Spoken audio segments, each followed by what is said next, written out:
well, being when we come back live, I'm gonna be here live for a couple of minutes tonight. Seeing the title, title says three things you must know before you start investing, and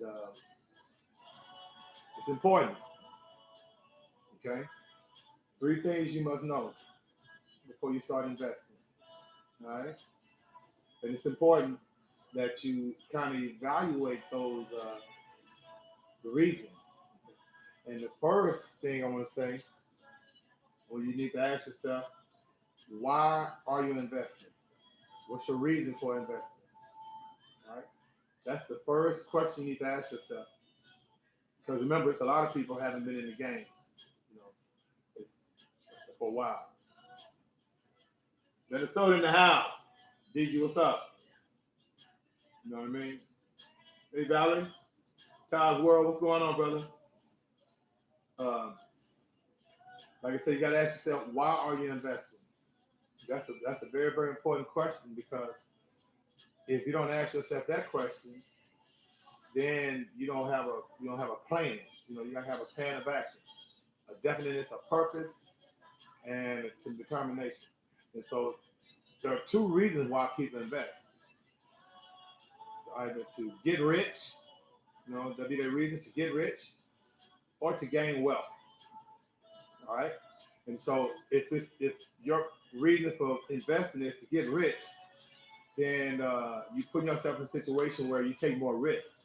Okay, you take more risks, and then you start listening to other people. You know, I got this great stock tip, or I got this great investment opportunity. Prime example, a friend of mine is talking about investing in what's something they call wholesaling. Okay, uh, what's it called? Wholesaling? Yeah, wholesaling, right? And it's real estate, right?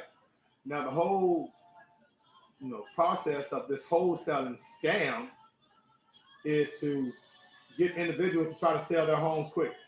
Point being, that is a risk, and that's leg work. That remember, your time is your most valuable asset.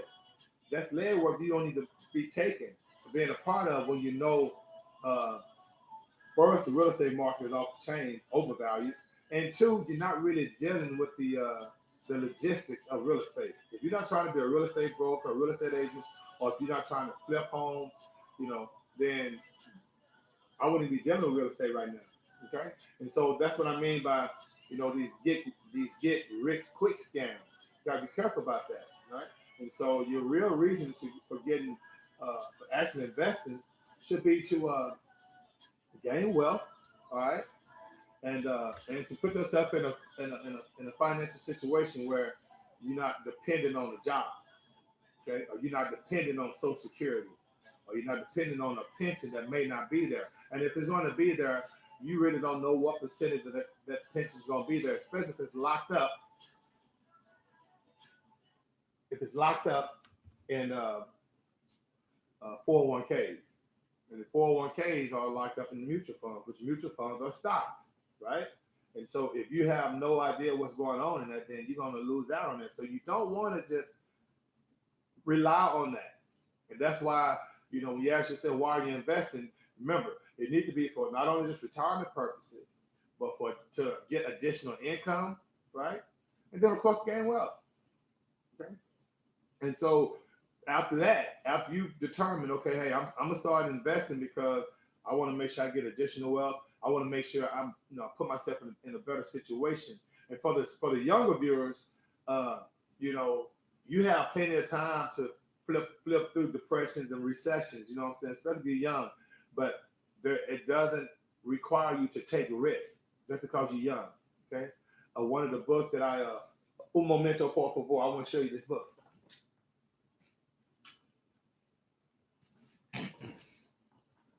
This book here, okay? Save money, right? Because I don't gamble. And it's a book by Doug Horn, okay, called Save Money. And what it advocates is basically making sure that any capital money that you have, that you don't lose it.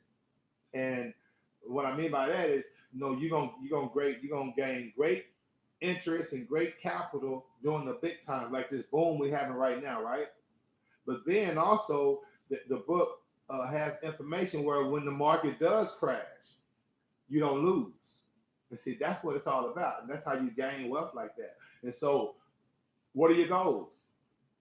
Okay, I'm buffering. Damn, BG. See, I'm just trying to drop some knowledge, and they got me buffering, and it's okay. I'm good now. Okay, cool. Thank you. Uh, Once again, goals. Set your goals, family. Right? Set your goals. When you start getting into this investment game, I promise you, it's not an accident that only 10%. 10% of the wealthy people in America, 10% own 84% of all the stocks. We're talking the Dow Jones. We're talking the S&P 500. We're talking the Russell 2000. This is not even including emerging markets, which overseas, as well as foreign markets. Okay? And just ask yourself, how many people do you know have a financial portfolio that includes, equities, that includes bonds, that includes some real estate, which are real estate investment trust type of accounts, okay, index funds, ETFs.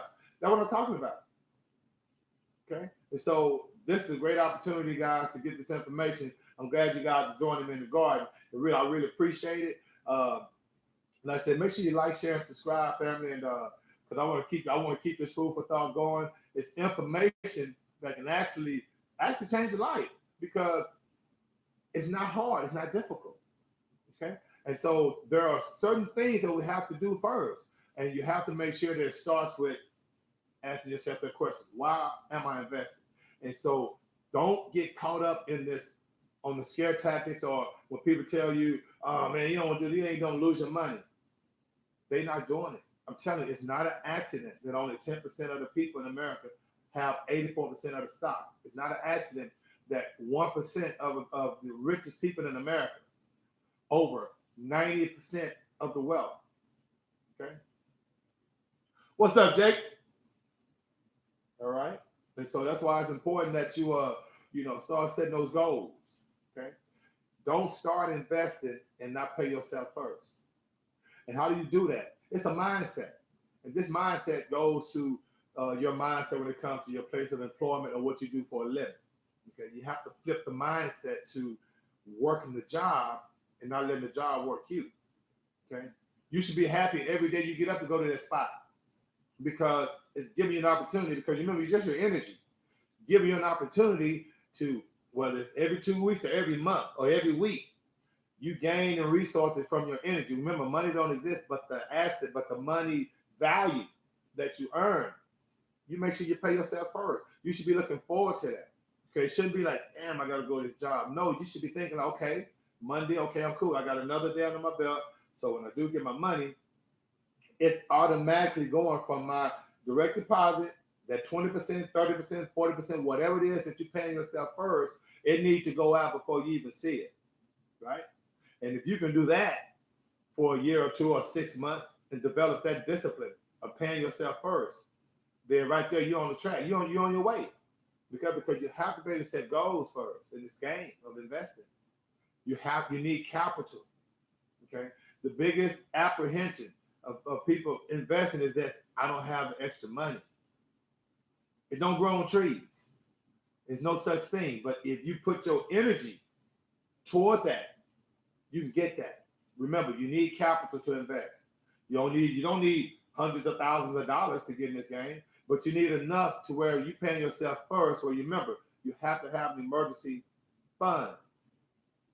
Okay, that emergency fund ain't necessarily what you're paying yourself first.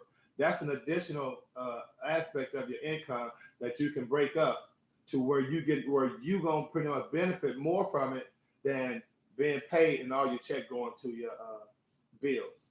You should never have a mindset when you go to work and when you get paid, the first thing you do is paying bills. What is that? You mean tell me you don't work 2 weeks or a week or a month of giving this company your energy, and the first thing you do is go pay bills?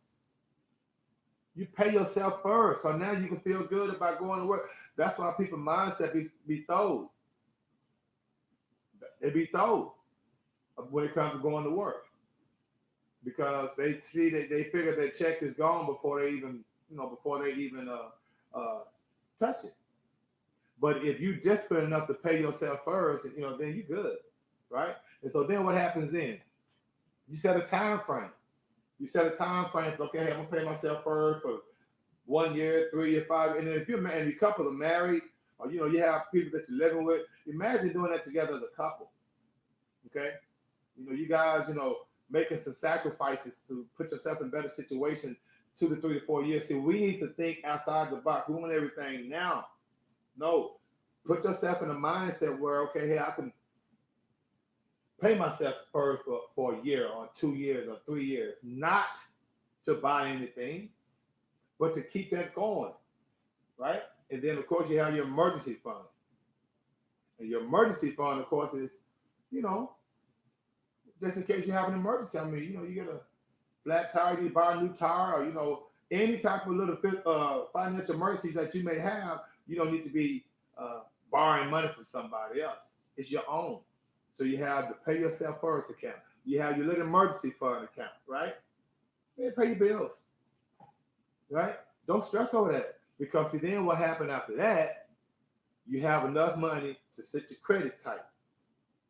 But see, once you get your credit tight, then your money can be right. Because remember, the money is the facade.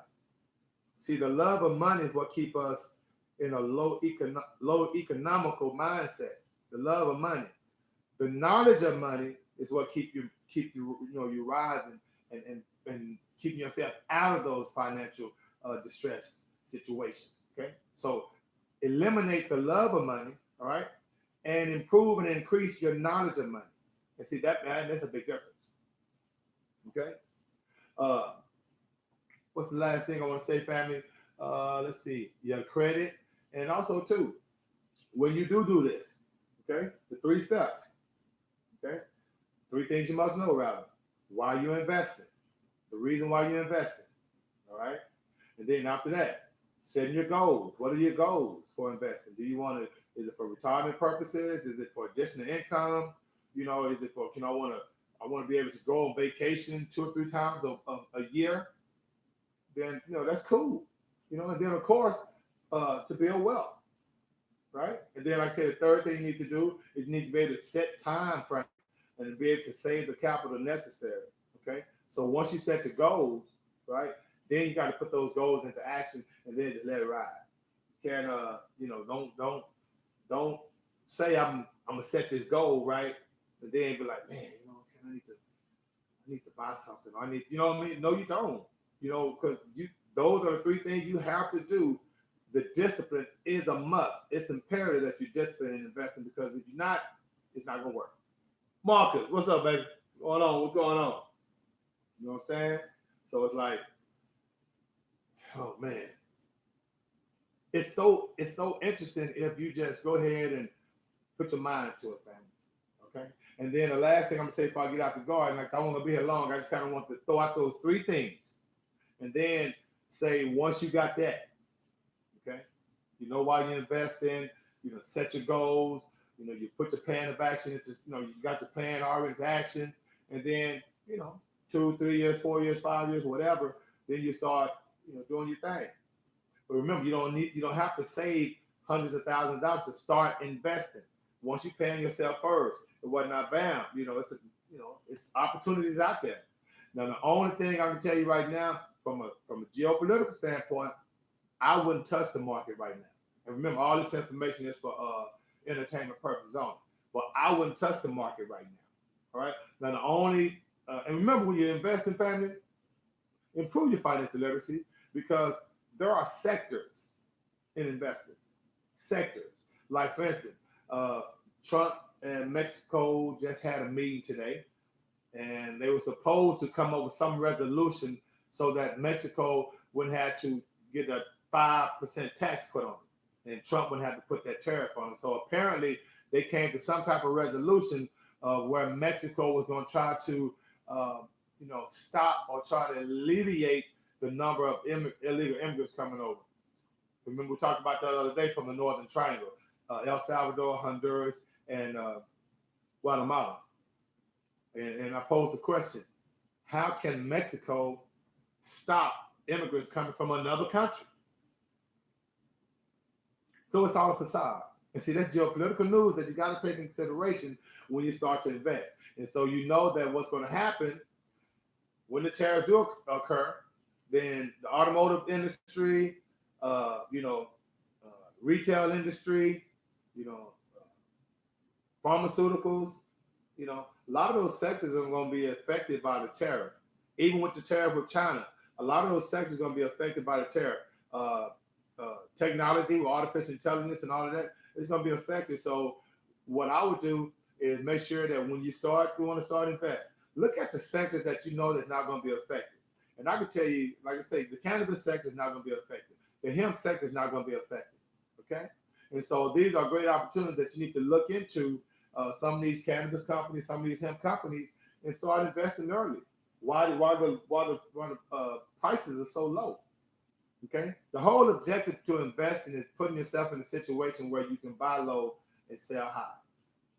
Okay, and so I'm gonna come back with another video. Okay, to tell you some ways or some information on what do you look for in a company. What are some of the fundamentals? And there are technical fundamentals, and there are fundamental analysis as well as technical analysis to pick good companies. And I'm telling you, family, it's not an accident that there's a lot of rich people out here that know what I'm talking about. Because remember, the vernacular is intimidating when you see words like market capitalization and PE ratios and earnings per share. You know what I mean? Uh, then when you get into the technical analysis aspect of it, 50-day moving averages, RSIs. That's information you can learn just as easy as you can learn how to play video games, or as easy as you can learn how to change oil in the car, right? And so increasing your financial literacy is going to be really, really imperative. And I'm going to come back with some information to try to help you understand how to read balance sheets and PL statements, which are profit loss statements, okay? How to actually assess or access companies' quarterly statements, right? And how to access companies' annual reports, okay? Because see, when you get all this information about a company, it tells you whether or not that company is, uh, worth investing in or not. And remember, only company I'm even dealing with, remember, is companies that are in the growth sector, which means companies that are going to grow, like I told you about cannabis and like I told you about hemp, all right, and artificial intelligence, uh, electric vehicles, which is what they call the EV sector, um, uh, lithium, because lithium batteries are what they're going to be using for the electric vehicles. So, okay, so you see how it all comes together, and we're talking about innovations and things that are going to be in demand in the next 2, 3, 5, 10 years. All right. And so don't just invest in stuff that you don't know about. And the main thing about investing is you invest in what you know. Okay.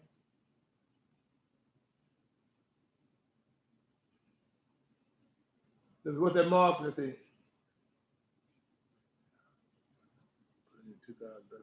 Yeah. If now me personally, if I had 2 grand, I would open up me a brokerage account, right? And if, like I said, Mark, if you don't already have a brokerage account, if you don't already have an IRA, what I would do, especially right now in this particular time of volatility. I mean, the markets is so volatile. And remember, even we're talking real estate, we're talking, you know, every sector of the market. The Federal Reserve right now is talking about lowering interest rates. So, which, if you're lowering the interest rate, that means that's going to affect the yield curve on the bond market. So you're not going to really get a lot of, valuation from the bond market. Putting your money in the bond. We talked about U.S. Treasuries, right? Yes, I like U.S. Treasury, but when you're not getting over 2%, and you like I said, you don't want to hold a bond 2 years, 5 years, 10 years if you don't have the capital, you know. But for 2 grand, with me, I would definitely open up me a account with Fidelity or Charles Schwab, Ally, okay, because you have some companies right now that, like I told you, and if you guys been in the stores, you see all the CBD products, you hear all the CBD commercials. That's not by accident, okay? And if it's just now coming out now, and remember, Trump just signed the farm bill in 2018. He just allocated $950 $50 billion to the farmers. Okay, who you think gonna be producing all this hemp? United States, and they're gonna be pretty much an international player in hemp. And so back to what I was saying, I would definitely be I would, if I got 2,000 right now to kick it with, I would open up me a brokerage account and I would give me some cannabis stock. I would give me some hemp stock. I really would. And just to and I would leverage the cannabis stocks, okay, off with a dividend stock. Maybe Ford, you know, uh, Ford or AT&T, you know. But like I said, I'm not messing with the market. But hypothetical, if I had 2 grand, what I would do if I wasn't in the market, if I was this was my first time ever being in the market, and I had 2 grand, I would definitely give me some cannabis stock. I would invest $1,000 in cannabis stock, and then I would hedge that or leverage that with a dividend stock, and then just let it ride out. Okay, and then like I said, and then that way you have your brokerage account, right? You have that link to your other account, and so whenever you want to buy stocks, because you want to increase your position in the particular stock that you have. Because remember, any stocks that you have, you want to at least keep it for 5 years. I mean, unless you're gambling, unless you want to, trade, I mean, swing trade or option trade. Lauren, how do you choose a safe bank to invest your money? Look at the interest rate that they're giving, right? And then also too, they have the ratings where it's like they have AA, A, B ratings on these banks. But what's really going on right now, Lauren, is online banking, right? Now you know that Wells Fargo and Chase Bank and Bank of America, 3 big dogs, they're not giving you any money on your savings account. And remember, uh, inflation is 2% every year. And so if you're not at least getting over 2% in your savings account, Lauren, then you're getting robbed. Bank of America, I think they give you 0.03%. I think Chase give you 0.01%. So with inflation being 2% every year, your money is losing 1.99% every year, just sitting there. So I would definitely put that money in a savings account that you can either, and you like your bank, look into CDs and look into some CDs.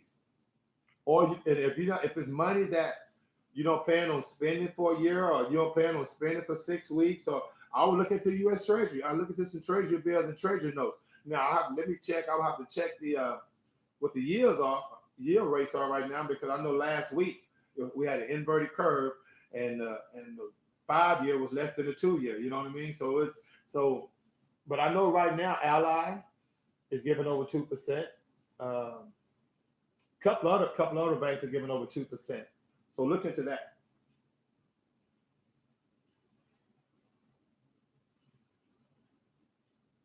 I so appreciate that, Mark.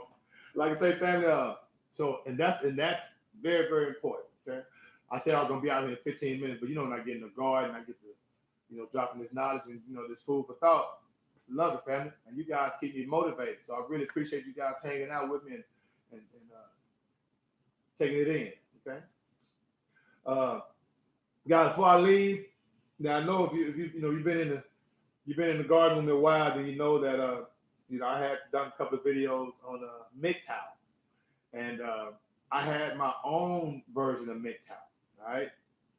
And and if you don't know what MGTOW is men going their own way. They tired of the stuff, right? But this is my MGTOW. Men that are goal oriented, that value their time in order to overachieve while still loving women. I like that. Let me repeat that. My MGTOW. Men that are goal oriented, meaning you set your goal, you goal oriented, and that you value your time, okay, because time is your most valuable asset, in order to overachieve, all right, while still loving women. That's my MGTOW, all right? Wyatt family, thank you for joining me tonight. Like I said, I'll be back in the garden tomorrow with more information on actually what do you do And how long should you take to start actually buying the companies? And before you even buy the companies, what are the fundamental analysis that you need to know before you buy the company? All right. And it's important. And when you get it, it's going to be like clockwork. It's going to be like, okay, you're going to be able to get a company, check these companies' fundamentals, and then bam, no, I'm not going to deal with that company. Okay. I'm going to even go out and throw out some chart analysis so I can show you on certain charts what to look for to make good decisions as well. All right. So, fam, let's go ahead and let's spread this knowledge. Let's go ahead and make sure you like, share, and subscribe, and tell family members and friends, to join the garden. All right. Well, family, in the meantime, between time, many most times, time to bring the joy, and being with is out of 5,000.